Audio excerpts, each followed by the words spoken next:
వేదికను అలంకరించినటువంటి గౌరవనీయులు, మరి ఈ దేశంలోనే అతి ముఖ్యమైనటువంటి కార్యక్రమాలు నిర్వహిస్తున్నటువంటి ఈ రాష్ట్రాన్ని ఒక ప్రత్యేకమైనటువంటి పరిపాలనా విధానంలో తీసుకున్నటువంటి మన ముఖ్యమంత్రి వైఎస్ జగన్మోహన్ రెడ్డి గారు, వేదికను అలంకరించినటువంటి పెద్దలు, ఈనాడు నిజంగా మనందరం కూడా చేనేత పరిశ్రమ కానీ కార్మికులు కానీ వాళ్ళు పడేటటువంటి పరిస్థితులు, ఇబ్బందులన్నిటిని కూడా గమనించటం కోసం మంగళగిరిలో ఏర్పాటు చేసినటువంటి కార్యక్రమం ఇది. మీ ద్వారా అంటే మన ద్వారా అన్ని విషయాలని తెలుసుకొని ఈ పరిశ్రమను కాపాడటం కోసం, అట్లానే కార్మికుల ప్రయోజనాలు కాపాడటం కోసం ఏర్పాటు చేసినటువంటి కార్యక్రమం అనేది మనం ఎవరం కూడా మర్చిపోకూడదు. రాష్ట్రంలో మరి బస్సు యాత్ర బయలుదేరు దగ్గర నుంచి రకరకాలైనటువంటి వాళ్ళతో ఇంటరాక్షన్ మాట్లాడి వాళ్ళ ఇబ్బందులన్నీ తెలుసుకుంటూ ఈనాడు ఇక్కడ చేనేత వాళ్ళకి ఒక ప్రత్యేకమైనటువంటి స్థానాన్ని కల్పించడం అంటే మరి ముఖ్యమంత్రి గారు తీసుకున్నటువంటి గొప్ప నిర్ణయంగా మనందరం కూడా భావించాలి. మనకు ఒక ప్రత్యేకమైనటువంటి స్థానం ఉంది. మంగళగిరిలో తయారైనటువంటి బట్ట మన దేశంలోనే కాదు ప్రపంచవ్యాప్తంగా గుర్తింపు పొందినటువంటి చేనేత వస్త్రాలు తయారు చేసేటటువంటి ప్రాంతం మంగళగిరి. ఈ మంగళగిరిలో తయారైనటువంటి బట్ట కోసం అనేక ప్రాంతాల నుంచి మంగళగిరి డ్రెస్ మెటీరియల్ కానీ, చీరలు కానీ, కావాల్సినటువంటి రకరకాలైనటువంటి చేనేత వస్త్రాలు కోసం అనేక ప్రాంతాల నుంచి వస్తున్నారు. కాబట్టి ఇవాళ మంగళగిరి అంత ప్రసిద్ధి చెందిందని చెప్పి కూడా మనం మర్చిపోకూడదు.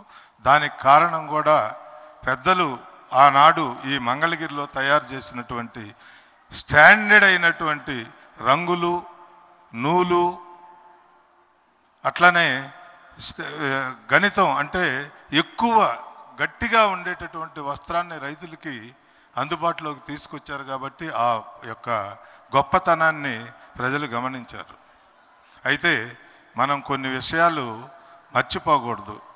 మనం తెలుసుకోవాల్సినటువంటివి కూడా ఉన్నాయి. కొంతమందికి తెలియకపోవచ్చు. వైఎస్ రాజశేఖర రెడ్డి గారు ప్రభుత్వం ఉండంగా ఆయన ఈ చేనేత పరిశ్రమ రోసయ్య గారిని నన్ను కూర్చోబెట్టుకొని పిలిచి, అప్పుడు నేను మంత్రిగా ఉన్నాను, ఈ చేనేత పరిశ్రమ పరిస్థితులు ఏంటి, ఏం చెయ్యాలి అని చెప్పి ఆయన మేము అడగకుండానే ఆయన అడిగాడు.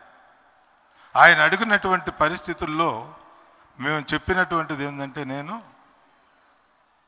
65 సంవత్సరాలకు పెన్షన్ ఇస్తున్నారు రాష్ట్రంలో అందరికీ కూడా. నేను 50 సంవత్సరాలకు పెన్షన్ ఇవ్వాలని చెప్పి అడిగితే 50 సంవత్సరాలకు పెన్షన్ ఎట్లా ఇస్తారన్నాడు. ఏమండి, 50 సంవత్సరాల వ్యక్తులను తీసుకొచ్చి చూడండి మీరు. రంగులు, రసాయనాల వల్ల వాళ్ళు 50 సంవత్సరాలకే వృద్ధాప్యం కనపడతా ఉంటుంది వాళ్ళల్లో. మీకు కూడా తెలుసు, మీ ప్రాంతంలో కూడా ఉందంటే కరెక్ట్, వాస్తవేనని చెప్పి వెంటనే శాంక్షన్ చేసినటువంటి పరిస్థితి రాజశేఖర రెడ్డి గారు తీసుకున్నటువంటి నిర్ణయం. అట్లానే ఆ రోజునే 17 డిమాండ్లు త్రిప్ట్ ఫండ్ అని చెప్పి కార్మికుల కోసం 8% వాళ్ళు దాచుకుంటే ఇంకో 8% ప్రభుత్వం ఇస్తుంది కలిపి. దాన్ని 16%గా శాంక్షన్ చేసినటువంటి గొప్ప వ్యక్తి కూడా ఆయనే. అంటే 16% మనం కడితే ఇంకో 16% ప్రభుత్వం వస్తుంది. అట్లానే రిబేటు అంతకుముందు క్యాన్సిల్ అయిపోయింది. ఆయన వచ్చేటప్పటికి అంతకుముందు ఉన్నటువంటి తెలుగుదేశం ప్రభుత్వంలో రిబేట్ లేకపోతే మళ్ళీ రిబేటు పునరుద్ధరించాడు ఆయన.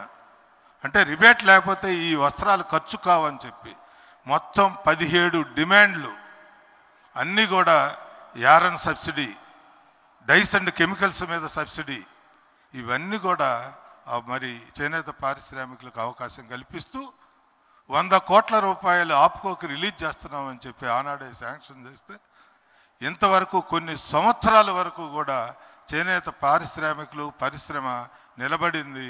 అనే విషయాన్ని మనం ఎవరం కూడా మర్చిపోకూడదు. చాలా ఎందుకంటే మన మనసులో ఆయన నిలబడటానికి కారణం ఇంకా కొన్ని విషయాలు కూడా ఉన్నాయి. మంగళగిరిలో చేనేత పారిశ్రామికులు ఇల్లు లేనటువంటి వాళ్ళు ఇక్కడ చాలా ఖరీదైనటువంటి ప్రాంతం ఇబ్బందులు పడుతున్నారంటే 25 ఎకరాల ల్యాండ్ మనకి ఏపీఐఐసిలో ఉంటే రాష్ట్రంలో ఎవరు కూడా ఏపీఐఐసి నుంచి ఒక్క అంగుళం కూడా ఎవరు ఖరీదు కడితేనే ఇస్తారు. దాన్ని 25 ఎకరాలు శాంక్షన్ చేసి వెంటనే ఊరి ఆనుకొని ఇచ్చినటువంటి పరిస్థితి ఆయన ఆనాడు. ఇవాళ పేదవాళ్ళు అందులో ఉండాలి అనే ఆయన సంకల్పం 3,000 ఫ్యామిలీస్ ఇవాళ 25 ఎకరాల్లో కాపురాలు చేస్తున్నారనేది మనం ఎవరం కూడా మర్చిపోకూడదు. రాజీవ్ గురకల్ప నిర్మాణం చేసేటప్పుడు ఆయన ఏం చెప్పారంటే 500 ఇళ్ళు నీకు శాంక్షన్ చేస్తున్నాను, 500లో 250 ఇళ్ళు చేనేత పారిశ్రామికులకి ఇవ్వండి, మిగతా 250 ఇతరులందరికీ కూడా ఇవ్వండి. వాళ్ళు మొలలు కట్టుకోవటానికి అచ్చులు అదుక్కోవటానికి వాళ్ళకి ప్రత్యేకమైనటువంటి మరి అక్కడ పని కల్పించడానికి స్థలాలను కూడా ఏర్పాటు చేయమని చెప్పి చేస్తే అవి కూడా చేసి ఈనాడు అవన్నీ కూడా షెడ్లు వేసి మరి మీ యొక్క పరిపాలనలో రామకృష్ణారెడ్డి గారు తీసుకున్నటువంటి నిర్ణయం వల్ల 150 మందికి మగ్గాల వాళ్ళకి షెడ్లు వేసి ఆ స్థలాల్లో ఈనాడు పని చేస్తున్నారనేది కూడా నేను ఈ సందర్భం తెలియజేస్తాను. చాలా గొప్ప విషయం. ఎందుకంటే ఆయన పేదవాళ్ళ మనసులో నిలబడిపోయాడు కాబట్టి ఇవాళ మన హృదయాల్లో రాజశేఖర రెడ్డి గారు ఆనాడు చేశాడు. ఇవాళ మరి జగన్మోహన్ రెడ్డి గారు తీసుకున్నటువంటి చేనేత పరిశ్రమకి కార్మికుల ప్రయోజనాల కోసం వాళ్ళు పడేటటువంటి ఇబ్బందుల్లో కొన్ని మనం గుర్తుపెట్టుకోవాలి. ఇవాళ నవరత్నాల్లో ఏ రత్నం కూడా 24,000 లేదు, అంతకన్నా తక్కువే ఉంది. 15,750, అట్లానే 10,000, 15,000, అట్లా 13,000 అట్లా. మనం ఈనాడు 24,000 రూపాయలు అంటే ఒక కార్మికుడికి ప్రతి ఒక్కళ్ళకి కూడా నెలకు 2,000 రూపాయలు వచ్చే విధంగా ఆయన ప్లాన్ చేసి ఇవ్వటం అనేది చేనేత పారిశ్రామికుల జీవితాలు ఈ రకంగా ఇబ్బందులు పడుతున్నారనేది ఆనాడు రాజశేఖర రెడ్డి గారు, ఈనాడు జగన్మోహన్ రెడ్డి గారు మనల్ని ఆదరిస్తున్నారనేది మనం ఎవ్వరం కూడా మర్చిపోకూడదని చెప్పి కూడా తెలియజేస్తా ఉన్నాం. ఇవాళ ఆప్కోకి 100 కోట్ల రూపాయలు రిలీజ్ చేసి దాన్ని లైన్లో పెట్టి వ్యాపారం కోసం, అట్లానే మంగళగిరిలో మరి జగన్మోహన్ రెడ్డి గారు తీసుకున్నటువంటి నిర్ణయం వల్ల మార్కెటింగ్ సౌకర్యం కోసం మన ఎమ్మెల్యే గారితో చెప్పి 40 షాపులు నిర్మాణం చేశారు. 3 కోట్ల రూపాయలు ఖర్చు అయింది. అయినప్పటికీ కూడా ఇవాళ ఆ షాపులన్నీ కూడా వీళ్ళు తయారు చేసినటువంటి బట్ట అమ్ముకునే విధంగా మార్కెటింగ్ సౌకర్యం కూడా జగన్మోహన్ రెడ్డి గారు చేశారనేది మనం ఎవరం కూడా మర్చిపోకూడదు. ఇంకా చాలా విషయాలు ఉన్నాయి, మరి టైం లేదు కాబట్టి నేను ఎందుకంటే మనకి చేసేటటువంటి మేలు ఆనాడు తండ్రి, ఈనాడు కుమారుడు చేనేత కార్మికుల కోసం వాళ్ళు ప్రత్యేకంగా మిగతా వాళ్ళకి ఎవరికి తెలిసినటువంటి దాఖలాలు నేను కూడా చాలా సంవత్సరాల నుంచి రాజకీయాల్లో ఉండా ఎవరు కూడా మనల్ని గుర్తించినటువంటి వాళ్ళు ఎవరు కూడా లేరు. ఆనాడు రాజశేఖర రెడ్డి గారు, ఈనాడు జగన్మోహన్ రెడ్డి గారు. ఇవాళ మంగళగిరిలో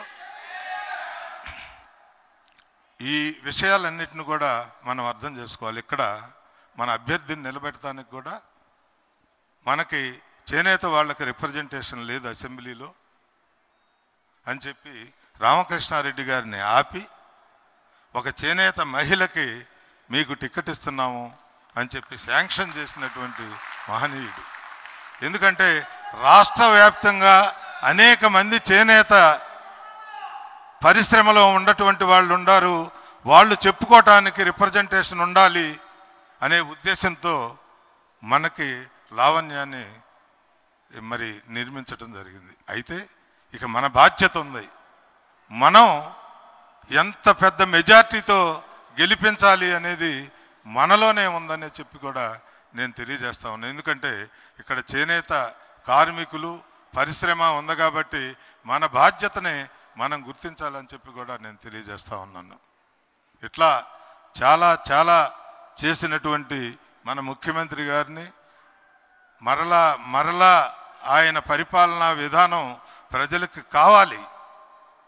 ఎస్సీలు, బీసీలు, మైనార్టీలు మనందరం కూడా రాజకీయంగా ఇక్కడ కూర్చోబెట్టేటటువంటి పరిస్థితి అంతకు ముందు స్వతంత్రం వచ్చిన తర్వాత ఏనాడు కూడా జరగలేదని చెప్పి కూడా నేను తెలియజేస్తా ఉన్నా. ఈనాడు మనలాంటి వాళ్ళని పైన కూర్చోబెట్టి రాజకీయాల్లో కూడా మనకి స్వతంత్రాన్ని కల్పిస్తున్నాం అంటే అది సామాన్యమైనటువంటి విషయం కాదు. ధైర్య సాహసాలతో అనేక ప్రాంతాల్లో బీసీల్ని నిలబెట్టి గెలిపించేటటువంటి స్థాయికి మనల్ని తీసుకొచ్చాడని చెప్పి కూడా నేను తెలియజేస్తా ఉన్నా. వాస్తవాల్ని మనం గ్రహించాలి. ఈనాడు పరిపాలనా విధానంలో ఒక ప్రత్యేకమైనటువంటి పరిపాలన. ఈ పరిపాలన అంతా కూడా బీసీలు, ఎస్సీలు, ఎస్టీలు, మైనార్టీలు, ఓసీలతో సమానం కాకుండా ఇంకా అధికంగానే అన్ని రాజకీయాల్లో, మున్సిపాలిటీల్లో, కార్పొరేషన్లలో, పంచాయతీల్లో, ఇవన్నీ కూడా జిల్లా పరిషత్తుల్లో మనందరికి కూడా ఒక ప్రత్యేకమైనటువంటి స్థానాన్ని కల్పిస్తున్నాడు. మనం ఎవరం కూడా మర్చిపోకూడదు. ఇలాంటి పరిస్థితులు గతంలో ఏనాడు లేవు. ఈనాడు ఒక మెట్టు మనం ఎక్కుతున్నాం. తరువాత భవిష్యత్తులో మన ముఖ్యమంత్రి గారిని మరలా ఆ స్థానం కలిసేటట్టయితే మన జీవితాలు ఖచ్చితంగా పేదరికాన్ని నిర్మూలన చేయటమే కాకుండా రాజకీయంగా కూడా ఒక ప్రాధాన్యత కల్పించేటటువంటి పరిస్థితి మనకు ఉంది. కాబట్టి ప్రాధాన్యత ఆయన కల్పిస్తున్నాడు, మనం అందులో ఉంటామని చెప్పి కూడా తెలియజేస్తూ, మరి ఈ అవకాశం ఇచ్చినటువంటి మీ అందరికి కూడా పేరు పేరున ధన్యవాదాలు తెలియజేస్తూ సెలవు తీసుకుంటాను.